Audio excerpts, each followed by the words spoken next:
Quite often it can be stated that the lack of information on the dangers of smoking can lead to market failure.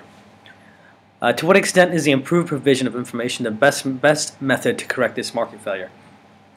Alright, from this question, what I'm expecting to see is how the lack of information could lead to market failure, potentially maybe a discussion on the dangers of smoking, and finally talking about provision of information, correcting market failure, definitions of those two.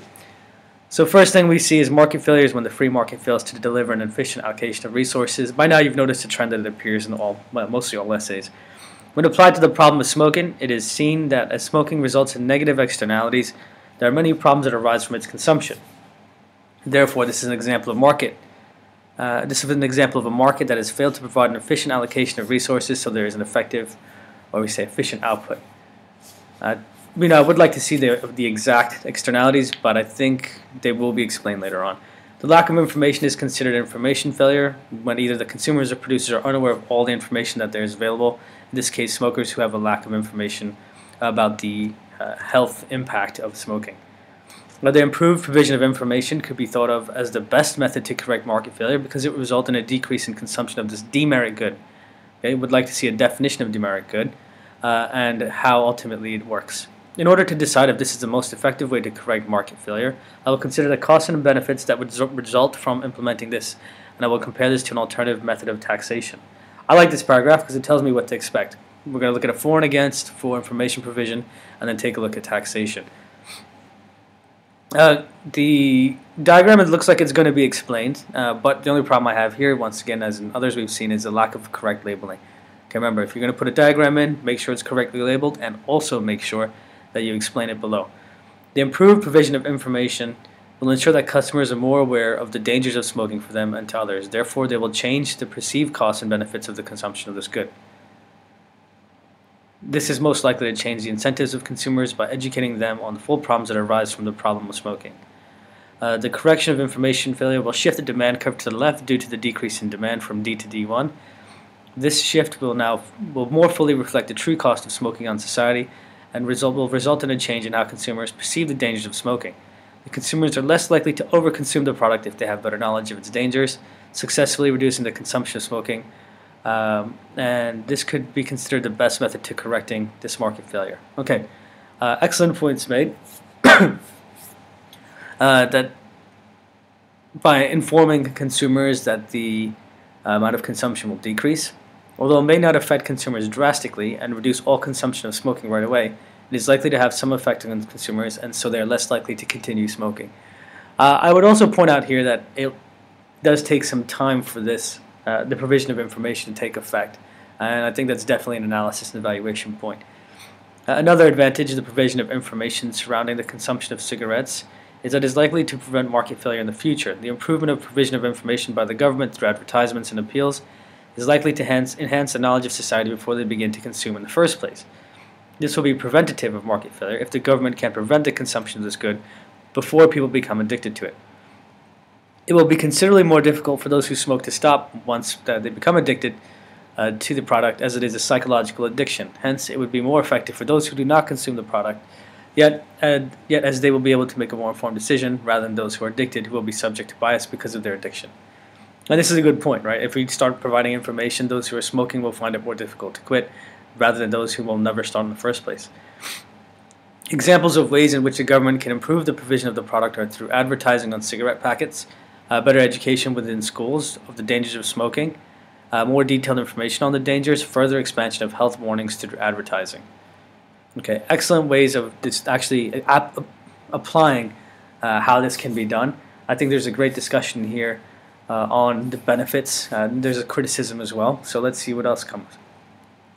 One problem with using provision of information is that it depends on the effectiveness of the policy as to whether and how much the consumers will react to this change in information. Okay, so it's hard to predict if they'll have a significant effect to change the incentives of people who purchase the good. It has been seen that advertisements for smoking have become more shocking recently, which could be due to consumers being unresponsive to improvement in provision of information. The reason why consumers are likely to be unresponsive to this good is because the good is inelastic, which results in consumers being unlikely to respond to changes in information surrounding the problem of smoking. This can be seen in the proof that the majority of society realize that smoking is bad for them, yet they still choose to smoke. I don't know if the majority of society chooses to smoke, but we could say the majority of smokers realize that smoking is bad for them, yet they still choose to do so. For them, perhaps the benefits outweigh the costs. Perhaps for the individual, the effects on them are not powerful enough because they are yet to have seen the true risk, which is death. This could result in government failure, whereby the government intervention results in a more inefficient allocation of resources, seeing consumers consume more cigarettes.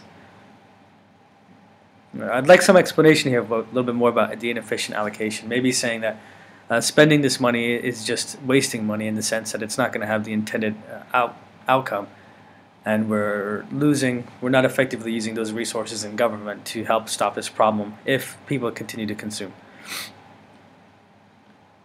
So then this would suggest that provision of information is not the best method. However, in contradiction to this, even if it does not affect consumers' consumption noticeably, it will still result in a decrease in consumption.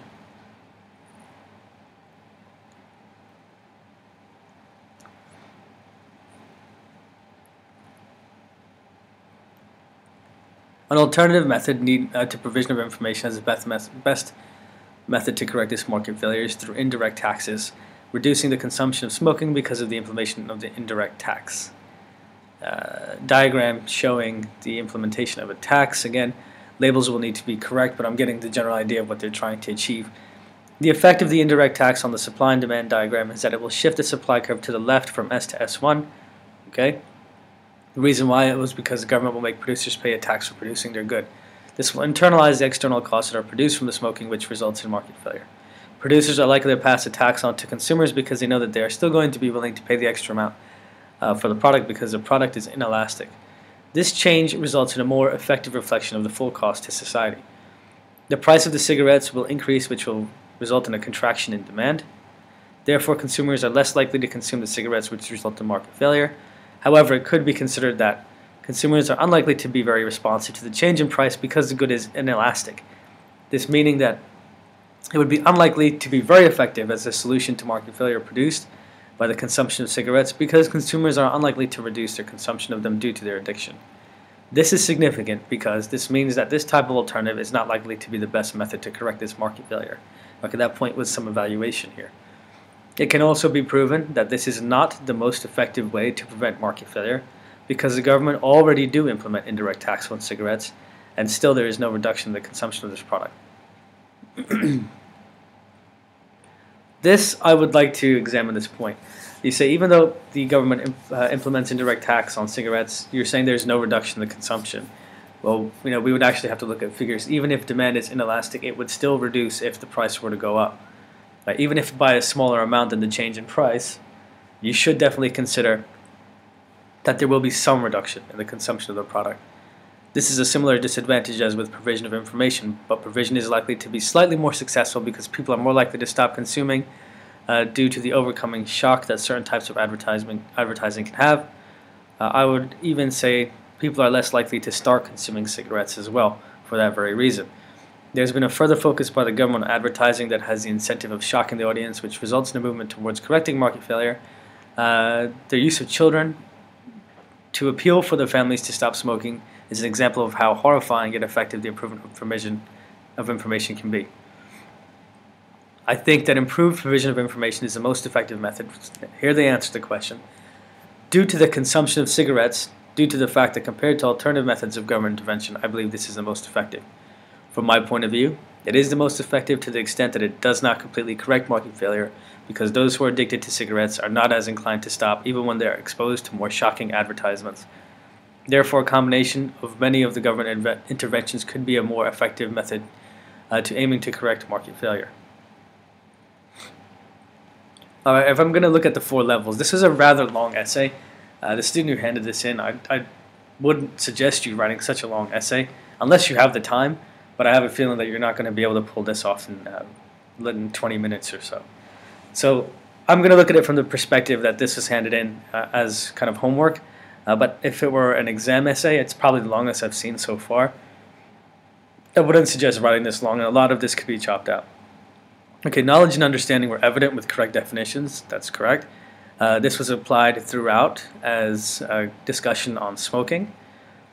And I wanted to see, though, it does contribute to illness and sickness, but I want to see some discussion about maybe further reaching implications like absenteeism, the use of NHS resources, and the loss of productivity that occur from people being sick from smoking. There is thorough analysis carried out weighing up both benefits and drawbacks. Provision of information that I would say is balanced with a diagram that could use more accurate labeling. There's some confusion. I don't know if it was the indirect tax discussion seemed a little bit not as fluid as the other part of the discussion. But I would say the analysis is sound. And looking at the analysis points I awarded, they're going to be mostly based on how well the student discussed information provision, and then again, the greater weight coming from that than from analyzing the indirect tax. The evaluation is justified and supportive. I think it could be improved with a more thorough and precise conclusion. However, it's still strong. Now, marks, this one earned 15 out of 18. There is some areas where I needed to see more clarity. Again, the diagrams were not correctly labeled, and it does seem to run on from time to time. It could be written more clearly and more concise. But again, 15 out of 18 marks is not bad, and this particular model of an essay is far too long for something that I would say you would not have time to write on the 581 exam. You might be able to pull it off, but this strategy I would not adopt. You can chop a lot of this out and make the corrections, and you can see how quickly you can earn those marks.